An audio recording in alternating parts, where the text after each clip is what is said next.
I have extra cabbage in my garden, I like to make sauerkraut. My family loves it. And fermentation is actually a really good way to preserve your food because it retains more of the nutritional value than some other methods of preservation. So if you think that you don't like sauerkraut, you probably haven't tried it homemade. Try it with an open mind. Do it.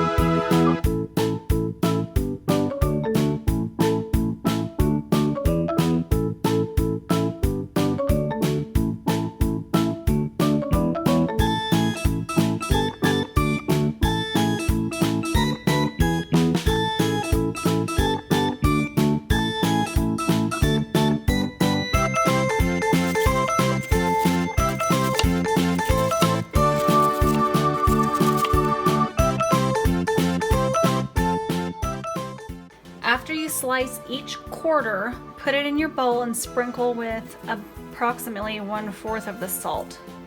That helps the salt be distributed more evenly.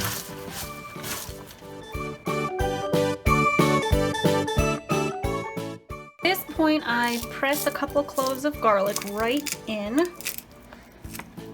And then you want to give it a real good mix. With your hands works good.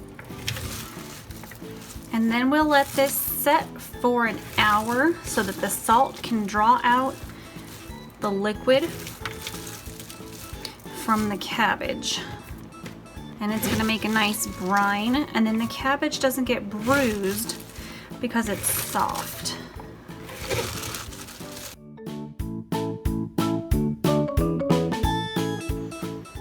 So this part, we're just gonna put a little bit in at a time and pack it down as we go.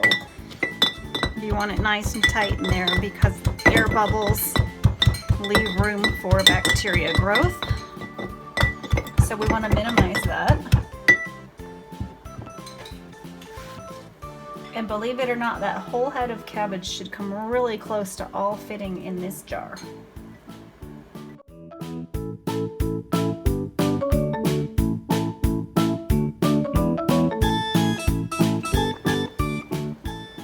This is about as full as you want it, up to the shoulder of the jar.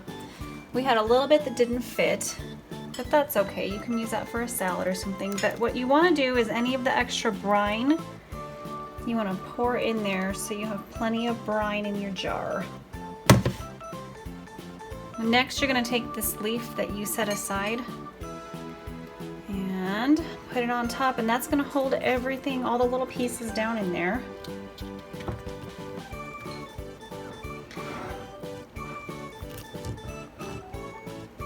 You want all the cabbage to stay under the brine.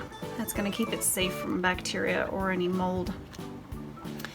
And this is where you're going to put the weight. And that also helps hold everything down underneath the brine. If you don't have a weight, that's fine. You can use a nice smooth river rock that you have cleaned really well. Next, put your top on. You want to make sure that your rim is clean, so if there's anything on there, you can wipe that off.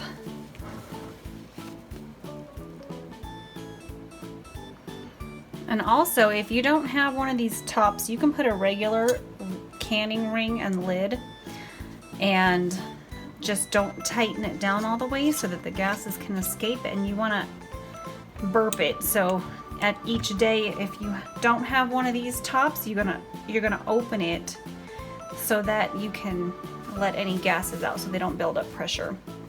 Also, you want to set this on a plate because sometimes they do overflow. If the ferment is very active, it's going to make more brine and it can actually come out of the top of this.